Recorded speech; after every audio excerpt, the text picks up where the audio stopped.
Desde que eu cheguei na fundação, né, apesar de ser produtor cultural, eu trago essa coisa da memória do patrimônio, né, por causa da minha formação em história.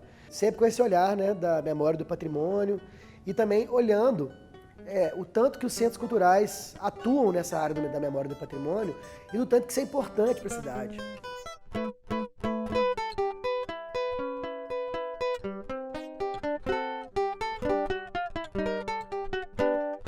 Na cidade a gente tem os museus, a gente tem os arquivos, né? A gente tem os lugares que trabalham, que são essas referências da memória, né? Mas nas pontas da cidade, mesmo nas periferias da cidade, isso fica um pouco perdido, né? E a gente tem essa coisa arraigada na história do Brasil, né? De quem conta a história, né? De onde que vem a versão oficial, né?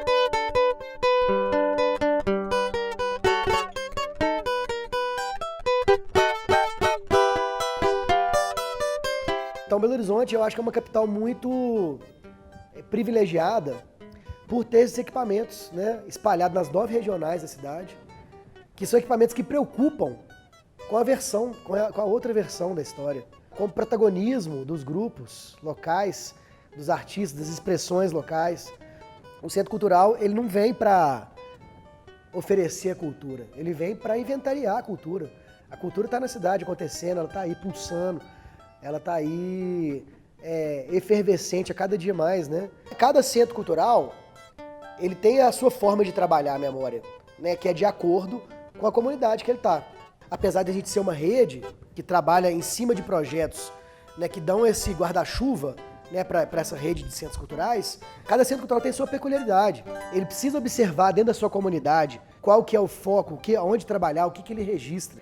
Então a comunidade ela traz isso, né, essa força, e o centro cultural passa a observar aquilo e garantir o direito, né, do acesso aos bens culturais. Vou dar um exemplo, né? Em 2011, no Centro Cultural São Bernardo, a gente conseguiu desenvolver um projeto que se chamou Memórias da Vila, que era um projeto que inventariava a memória oral, né, da comunidade, que passava por um processo de transformação total, física. 1.400 famílias foram removidas das vilas São Tomás, São Bernardo e Aeroporto, que também é conhecido como Ilha, que fica bem próximo ao Centro Cultural.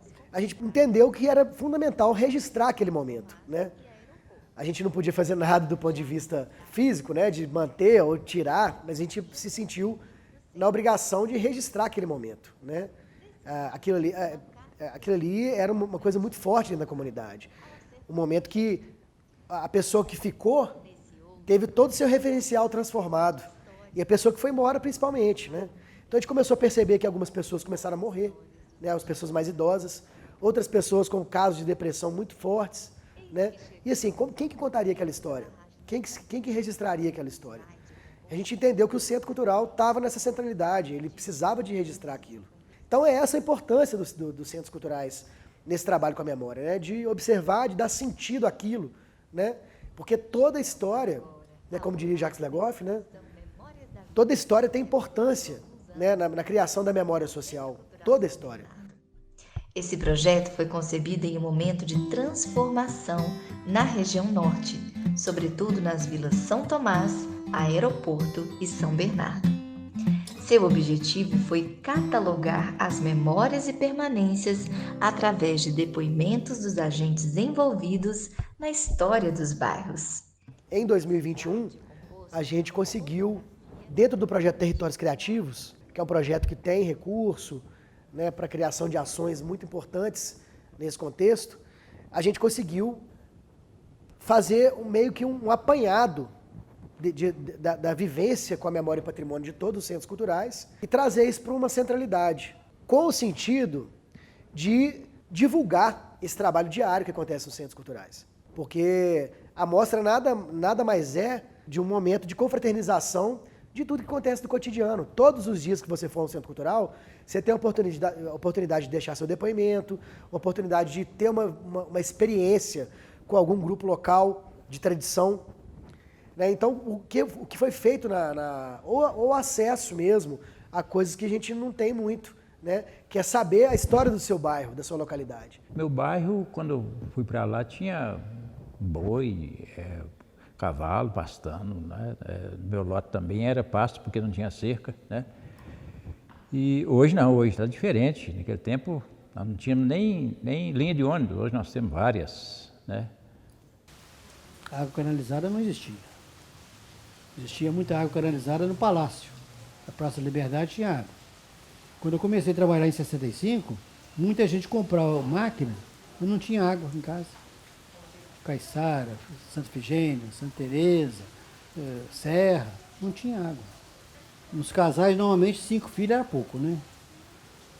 Então, mesmo as pessoas mais abastadas, lá da região, funcionários, eles tinham 4, 5 filhos. Colégio, roupa. Então, tinha que ter lavadeira e passadeira. E aqui em Venda Nova era uma fonte de renda para as pessoas, porque era um emprego garantido. Porque roupa suja toda semana tem. Eu era menino, a gente vinha andar de bicicleta, caçar passarinho, então tinha as lavadeiras. Trazia a trouxa, embolava que tem todo ali, punha na cabeça e vinha. Muitas vinham até em cavalo. Então trazia a trouxa, lavava, passava, dobrava tudo bonitinho e entregava lá. Eu pegava a outra velha, levava uma nova que tinha que ficar 2, 3 dias com as roupas. Ia buscar num dia, aí no outro dia lavava, uma ficava de molho, aí voltava pro córrego, aí secava nos varais. Aqui na Vilarinho, em todo aqui era lugar de lavar roupa, tinha muito varal. O varal era arame farpado, amarrado com turquesa. Então isso que foi a amostra, né? A amostra foi a gente observar quais eram as principais ações de cada centro cultural durante um ano e criar uma programação concentrada em uma semana.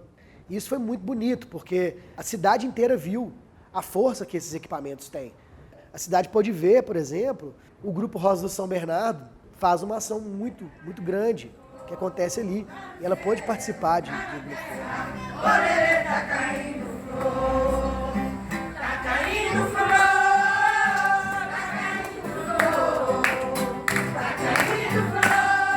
Ninguém cantava. Tipo assim, a gente fazia ginástica. Tinha um professor de ginástica e nós fazendo ginástica. E eu ficava lá onde é que a gente apresentou agora, sentada, triste, com a mãozinha. O que você tem, Cida? Ah, eu fiz cirurgia do coração, eu vou morrer. Vai nada, nós vamos cantar, vamos brincar. Aí nós viemos aqui para essa sala e começamos a...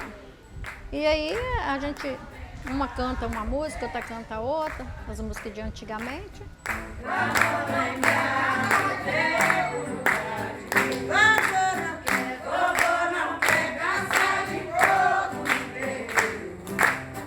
Ela pôde ver que o Centro Cultural Lindéia e Regina tem uma ação também de memória e patrimônio muito especial, muito querida pela comunidade, que acontece naquela localidade, mas que pertence à cidade. Ela pôde dar seu depoimento, né, nas cabines que circularam pela cidade. A minha história de amor é com a minha mãe, ela não é minha mãe de verdade, ela é minha mãe adotiva, sabe? Mas ela é minha mãe de coração. Quando eu tinha 3 anos, eu tinha uma doença que era a púrpura. E se ela não tivesse cuidado e tal, se eu não me alimentasse direito, porque minha mãe não tinha condições de cuidar de mim, eu não, talvez até não estaria aqui hoje, né? Porque é uma doença que ataca o sangue. Então essa é a minha mãe, que é minha mãe de coração, ela me pegou quando eu tinha 3 anos de idade. E ela cuidou de mim. Hoje, ela é tudo pra mim, ela é minha vida, sabe? Eu amo muito ela porque ela cuidou de mim desde pequenininha. Ela tratou minha saúde, então eu devo muito minha vida a ela. E hoje ela tem 72 anos. Então hoje não é mais ela que cuida de mim, mas sim eu que cuido dela. Eu gostei da minha infância e eu acho que eu ainda aproveito um pouco da minha infância também. Eu gosto muito de criança e de aprender com elas, ver como é diferente o jeito que elas tratam as coisas. E eu acho que eu sou bem criançona ainda, eu gosto, apesar de ter alguns pensamentos já de... Eu vejo minha mudança, né, de crescendo, eu ainda me sinto criança, apesar de estar crescendo. Então, minha infância eu gostei muito, aproveitei, brinquei e ainda sou bem criança também. A gente costuma falar que essa coisa de você poder falar da sua história, você fala e você faz análise. Você faz a sua análise, né? Análise é isso, na verdade, né? É você falar de você, você verbalizar, e nesse momento que você está verbalizando, você está fazendo a análise da sua trajetória e conferindo sentido a algumas coisas. Por isso que quando você verbaliza, às vezes você fala assim, olha, não tinha pensado nisso.